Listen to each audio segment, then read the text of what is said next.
This call is now being recorded. Okey, Assalamualaikum warahmatullahi wabarakatuh. Madam mulakan soalan nombor 5 dahulu. Kita tengok macam mana cara soalan ini dia macam tipu kita sedikit lah.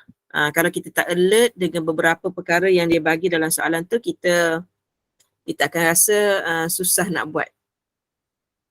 Tapi kalau kita baca betul-betul soalan, yang pertama dia kata diberi hasil tambah M, sebutan pertama bagi suatu janjang, janjang aritmetik,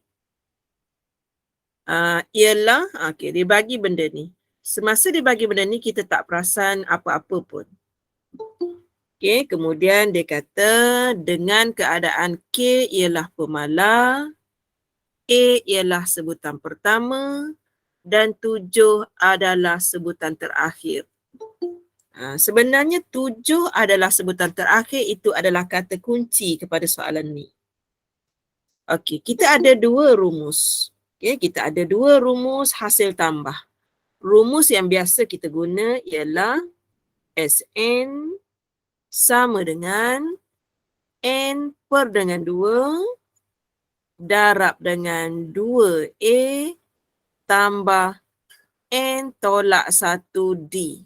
Ini rumus yang ramai suka guna.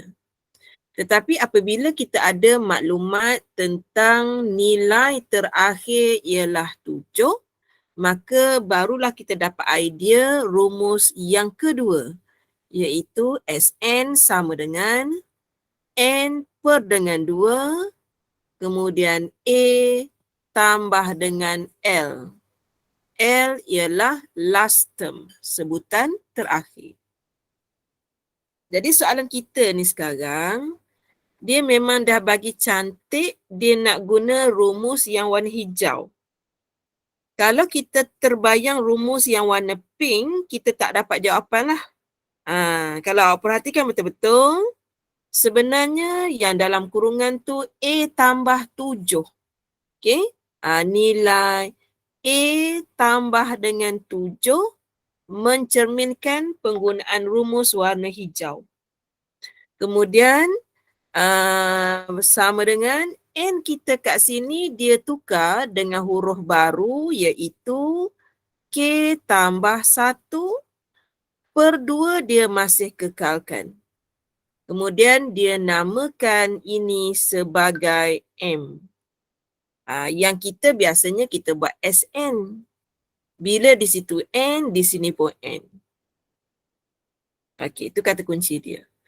Jadi kalau yang warna kuning tu, Meda ulang lagi sekali. Kalaulah di sini, Meda guna warna biru sini huruf N, di sini akan menjadi N. Maka kesimpulannya, kalau di sini huruf M, di sini juga akan menjadi M. Jadi kita boleh simpulkan bahawa M itu sebenarnya adalah K tambah 1. Kerana nilai-nilai lain dah sama. Okey, nilai yang sama Meda akan pinkkan dia. Yang pertama, L, 7. A, 2. Yang tak sama ialah N adalah K tambah 1. Dalam masa yang sama, N juga adalah M. Jadi, sebab itulah soalan A tanya, ungkapkan K dalam sebutan M. Dia suruh Medan jadikan K sebagai tajuk. Jadi, K bersamaan dengan M tolak dengan 1. Siapa yang tak biasa, boleh tukar balik K sama dengan M tolak 1. Okey, Medan buka kepada soalan. Kalau yang nak bertanya, silakan. Tapi kalau Medan kata mula-mula Medan buat tak boleh tu sebab Medan terbayangkan rumus pink. Rupanya dia rumus yang warna hijau. Okey, kemudian soalan tanya, nyatakan julat nilai K. Jadi kita kena list betul-betul. Kita kena list betul-betul untuk rumus nilai SN. Okey, katakan kita nak guna, dia kata nyatakan julat nilai K. Saya nak buat dahulu untuk rumus warna pink. Okey, untuk rumus warna pink, nilai yang medium kuningkan ini, nilai N ini, dalam tajuk janjang aritmetik ataupun geometri, nilai N kita akan bermula dengan nombor 1, 2, 3 dan seterusnya. Nombor itu mestilah integer bermula dari 1. Samalah juga kalau di sini. Walaupun dia sebut kat situ SM, okay, SM, sebenarnya M itu juga mestilah bermula dari 1, 2, 3 dan seterusnya. Okey. Tetapi sekarang ni kita dapati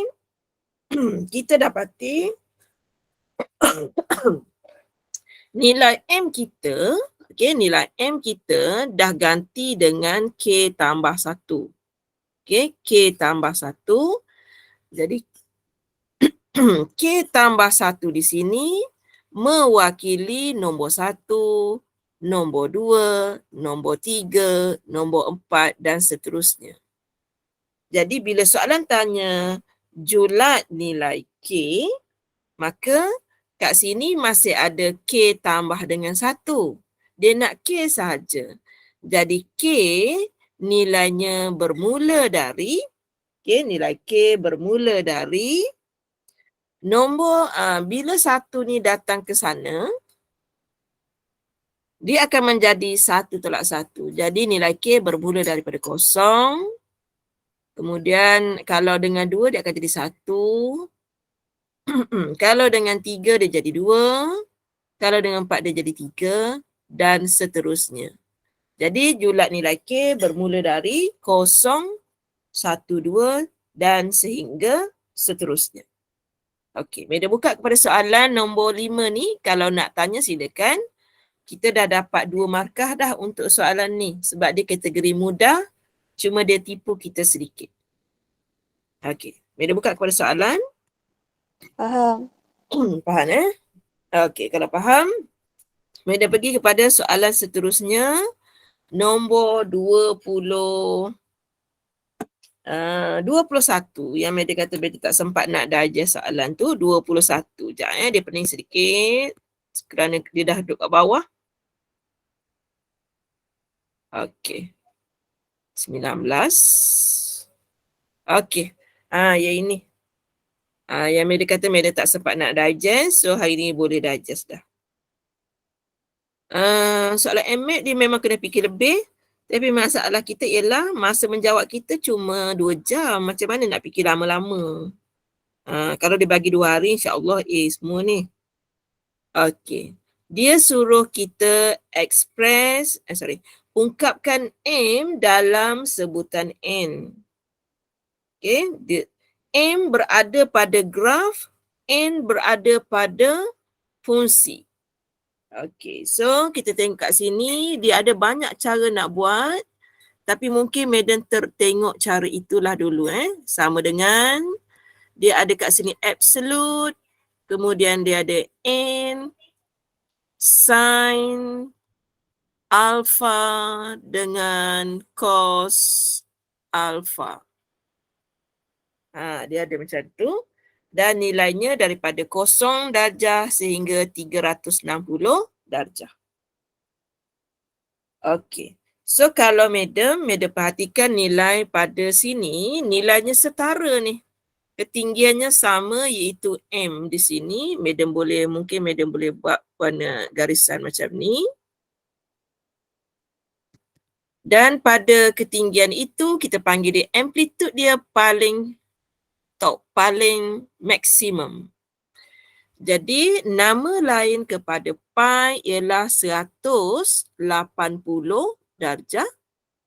Kat sini adalah 90 darjah. Jadi tempat yang paling laptop ini Madam tengok dia adalah 45 darjah. So, Madam ambil yang kecil tu je.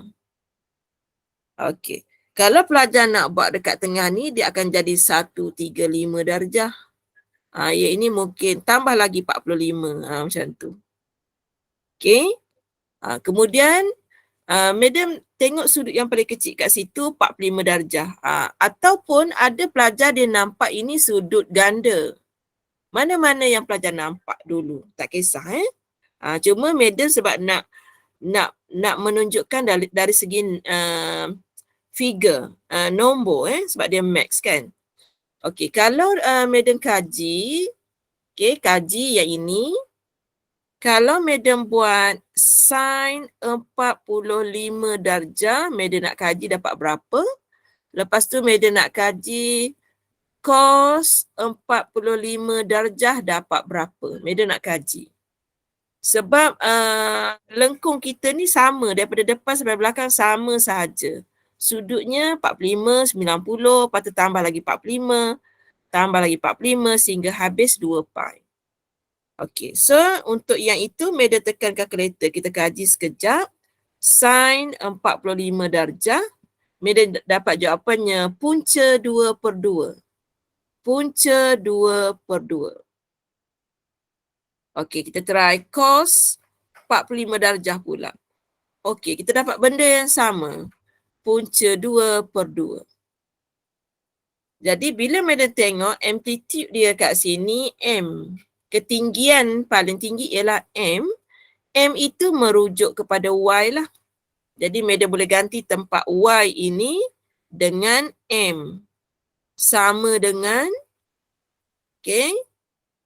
Madam kekalkan simbol modulus N, Madam kekalkan. Katakan Madam menggantikan sudut dengan 45, Madam akan dapat punca 2/2 darab punca 2/2. Kalau Madam tekan kalkulator. Okey. So kalau kita unjurkan lagi, dia akan menjadi M sama dengan, kalau Madam buka modulus tu, dia akan jadi N. Kalau siapa nak, dia tak percaya minda dia boleh guna kalkulator. Ada kat atas pecahan, punca 2 per dengan 2 darab punca 2 per dengan 2. Dia check. Oh, dia dapat 1/2. Okey, bila dia check dia dapat 1/2. Per 2. Okey. Jadi, bila kita dah buat benda macam tu, dia kata ungkapkan M dalam sebutan N. Jadi automatik M telah pun menjadi tajuk. Jadi M sebenarnya ialah N per dengan 2. Okey, Madam menggunakan nilai. Kalau pelajar tanya kenapa tak guna sudut 90 darjah, kalau Madam guna nilainya kosong, tak boleh nak cerita. Tak boleh nak kaitkan dengan M. Kenapa Madam tak guna 180 darjah? Sama juga. Sebab kita nak ceritakan tentang M, mesti ceritanya tentang di puncak. Okey, katakan pelajar tanya, 90 tambah dengan 45. Okey, Madam buat 135 Okey, Madam tekan sin 135. Madam dapat yang ini juga. Cos, kalau Madam tekan cos 135. Madam dapat negatif. Madam dapat negatif, tetapi simbol mutlak ini, simbol yang berwarna purple ini, walaupun 135 tadi negatif, dia akan mempositifkan nilai itu. Jadi dia tak memberikan kesan. Sebab itu soalan ni ada modulus. Ada nilai mutlak. Boleh faham tak kat situ? Sebab boleh sebab kalau Madam guna 45, dia macam tak ada kesan dekat pelajar. Pelajar kata okey. Bila guna 135, pelajar dapat detect, oh, yang bawah tu negatif. Tak sama dengan 45 tadi. Bila ada simo modulus tu, simo mutlak tu, yang walaupun 45 tu positif, 135 tu negatif, simbol mutlak akan menjadikan dia sama. Sebab itu graf kita tidak ada turun ke bawah, semuanya naik ke atas.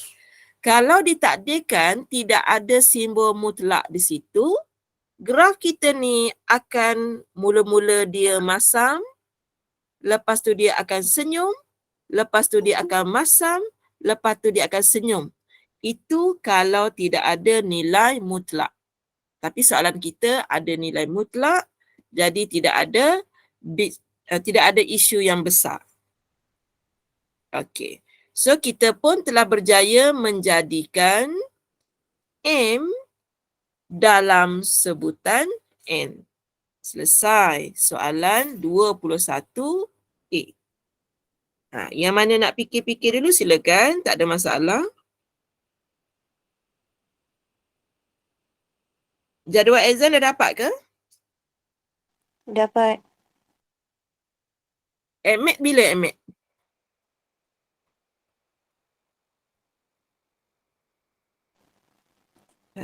Kita ingat dah? 20 Mac. Oh, lambat lagi. Ketiga. Bila ingat? Ingat tarikh tak? 13. 13. 13.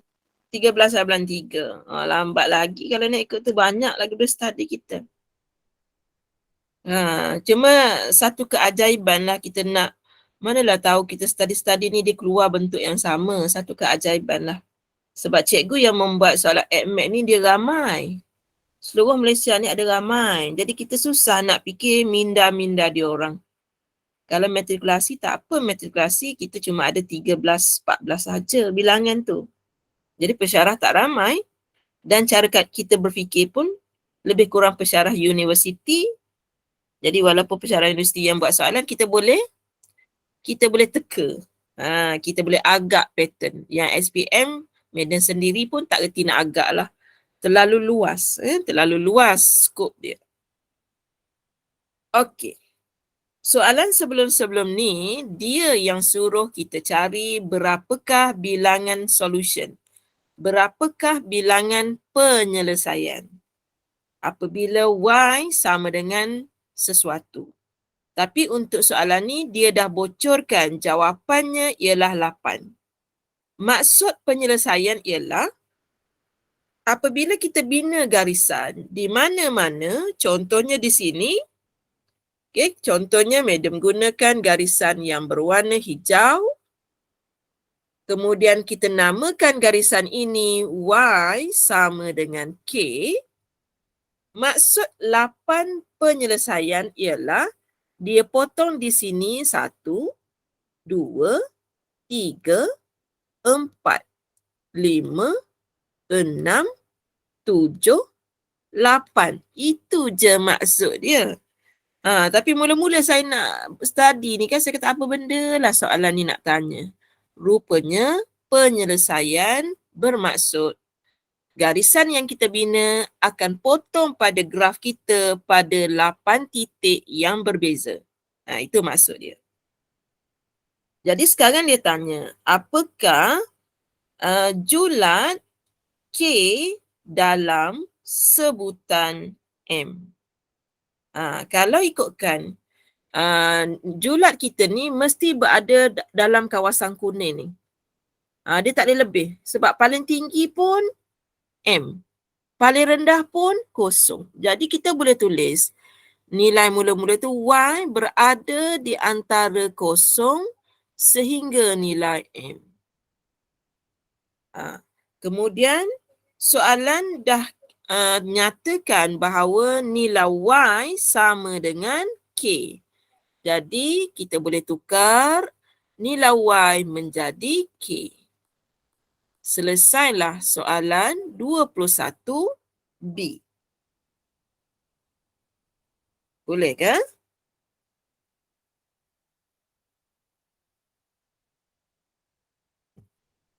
Boleh.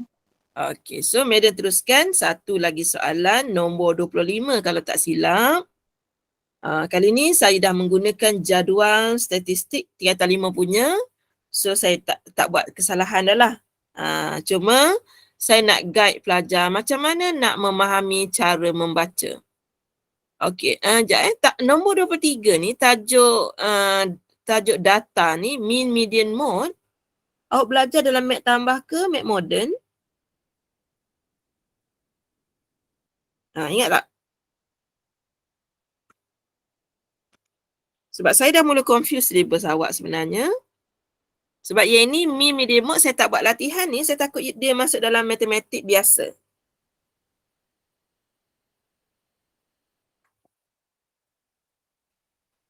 Okey, tak apa, nanti Madam tengok dulu. Okey, kemudian mungkin awak tak tengok lagi soalan tu. Madam mencari soalan 25. Ni soalan favorite Madam ni. Suka sangat buat soalan ni dekat student. Lepas tu student tak boleh jawab. Okey, soalan kata dia suruh kita cari nilai sisihan piawai. Okey, dia suruh cari sisihan piawai untuk soalan A, tapi kita macam idea tu tak datang semasa A. Okey, idea tu tak datang semasa A, idea tu datang semasa B. Okey, sekejap Kita belajar bila nilai di sini 25%, kat sini pun nanti adalah 25%, di sini pun 25%, keluasan dia. Keluasan bawah graf ataupun kita panggil probability-nya adalah 0.25. Kalau Madam lorek, sekejap Madam padam dulu. Okey, kalau Madam lorek kawasan berwarna pink ini, okey, keluasan kawasan berlorek ini ialah 0.25. So, Madam nak cari sisihan piawai sekarang ni. Jadi, Madam boleh tulis dahulu X bertabur secara normal. Sepatutnya Madam tulis nilai mean dahulu. Barulah Madam tulis nilai standard deviation kuasa 2 kerana nilai di situ adalah nilai variance. Kemudian Madam tengok kepada soalan B, terpaksa Madam pinjam soalan B. Tak sure untuk SPM boleh guna tak kaedah tu. Cuma di matrik kita boleh guna soalan lain untuk bantu soalan A.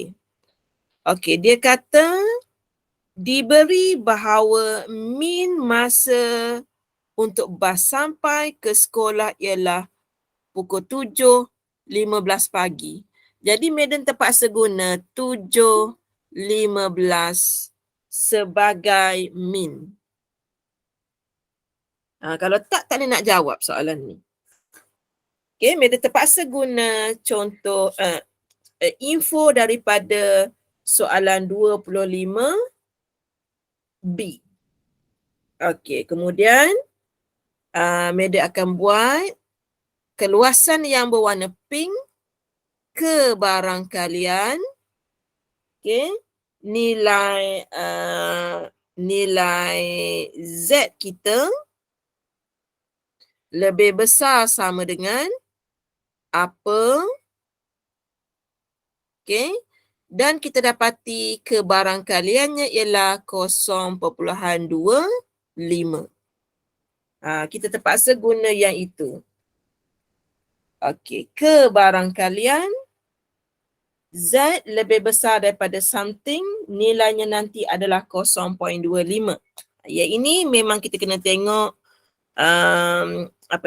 jadual awak. Okey, silap rujuk sekejap. Saya ambil jadual statistik. Okey, hari tu saya baca table yang salah. Apa nama table awak tu? SPM, buku stat. Ni, buku stat AdMed SPM.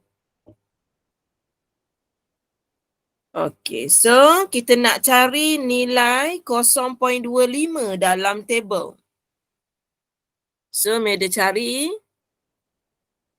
Okey, cari-cari. Yang ini 0.20.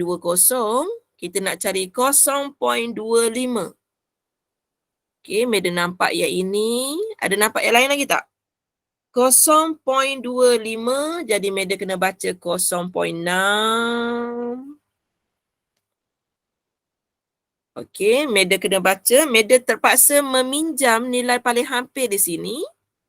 So, Madam baca 0.6. Kemudian ada 7, 0.07. Kemudian kalau kita perhatikan, kita ada lebih nombor 14. Okay, kita ada lebih nombor 14. So, Madam nak tengok. Terpadam. Okay, 0.6 tadi, Madam baca. Kita nak 0.25 tapi terlebih 14. Jadi, Madam nak kena tolak. Madam nak tolak 14 tapi tak ada. Yang ada cuma 13. Dan Madam kena baca nilai kat atas ni. 4. Tulis kat sini 0.004.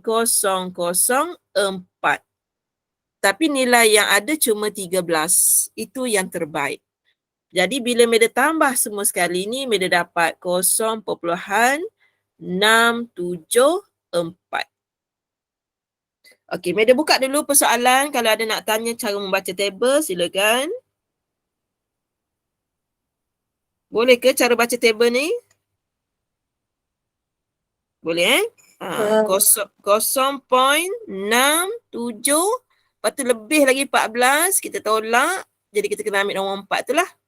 Okey, nombor yang kita ambil tu menunjukkan nilai yang warna kuning ni sebenarnya ialah probability Z lebih besar sama dengan 0.674. Itu yang kita dapat.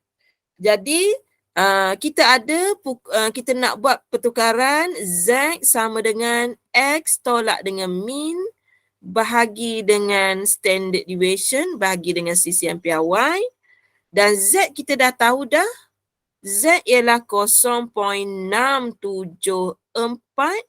sama dengan pukul 7.15 tolak dengan bukan 7.15. Pukul 7.17. Ada tak nak tanya 7.17?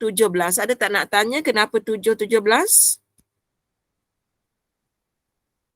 Tolak dengan pukul 7 suku bahagikan dengan sisihan PRY.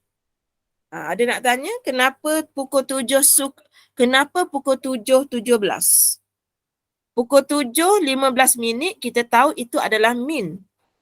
Itu adalah nilai min. Kenapa yang ini 17 ni? Sebab kan kita mula kat garisan ni, lorekan kita dari sini ini pukul 7.15. Jarak daripada sini ke sini ni 2 minit. Jadi sini pukul 7.17 minit pagi. Itu maksud dia. Jelas? Kan? Awak nampak dekat kulit siput tu dia memang buat 2 minit. Jarak dia daripada masa bas min purata bas sampai pukul 7 suku ke sana tu dia kata 2 minit. Jadi Madam buat pukul 7.17 minit. Faham. Sebab dalam exam kita memang susah nak tangkap tu apa benda dia bagi, tapi kita kena sedar bahawa yang dia bagi tu mesti kita guna. Jadi kalau kita tolak kan pukul 7.17 tolak dengan 7.15 minit, sebenarnya perbezaannya adalah 2 minit. Cuma kita buat dalam bentuk masa. Jadi kita buat 0.674 sama dengan 2 per dengan sisihan PRY. Sisihan PRY sama dengan 2 bahagi dengan 0.674.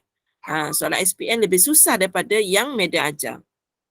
Ni kita nak kira. 2 per dengan 0.674. Jadi sisihan PRY kita ialah 2.9674. So soalan tanya sisihan piawai dan kita dah dapat jawapan. Sisihan piawai ialah 2.9674. Tu baru soalan A. Okey, Meda buka kepada soalan, silakan. Sebab kita tak ada banyak soalan, esok kita dah boleh masuk kertas 2. Yang Meda tinggal tu maksudnya Meda tak reti nak terang lah tu. Okey, boleh Meda sambung soalan B? Boleh. Okey, soalan B. Dia kata, min masa untuk bas sampai ke sekolah biasanya pukul 7 suku pagi. Murid-murid dianggap lewat sekiranya bas sampai selepas pukul 7.20 dia anggap lewat.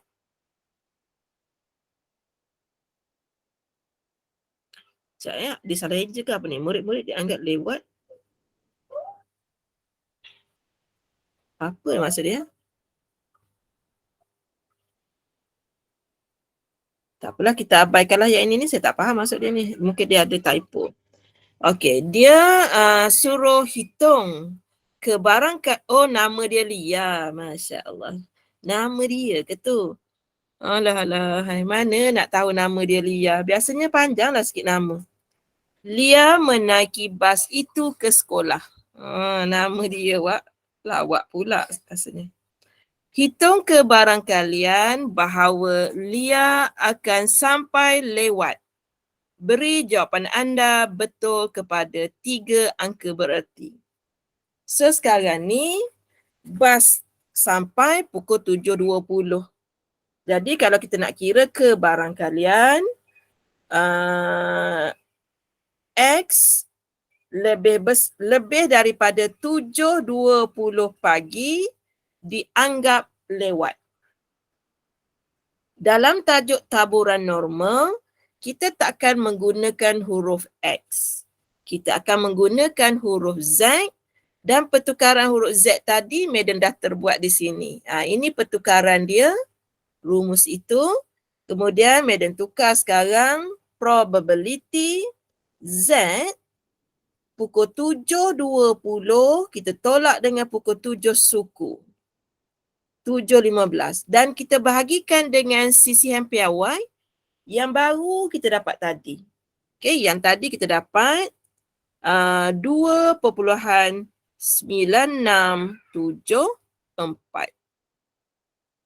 Okey. So kalau kita guna kalkulator ke atas tu 5 lah kan. 20 minit tolak 15, 5 bahagi dengan 2.9674. Dapat macam tu. Okey. 1.685. So ke barang kalian Z lebih besar dari 1.685. Okey, 685. So Madam nak baca table sekarang. 1.6. Madam guna warna pink. 1.6. 1.6.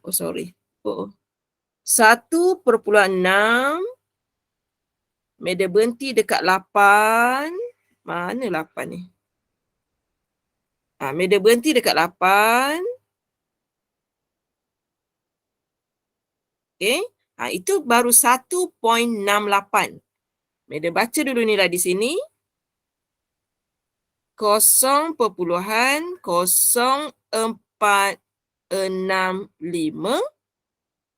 1.68. Lepas tu ada nombor 5. Ni ada nombor 5. Jadi Madam kena tolak dengan 5.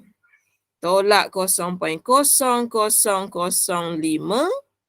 Jadi kita dapat 0.046. Okey, kita dapat jawapannya 0.046.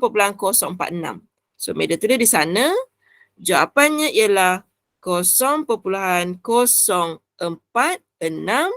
So, dia suruh bagi 3 angka bererti 1, 2, 3. Dah cukup. Selesai soalan nombor 25 tentang Lia. Kebarangkalian dia lewat ialah 0.046. Kalau dia kata dia nak peratus Lia lewat, awak gerakkan titik.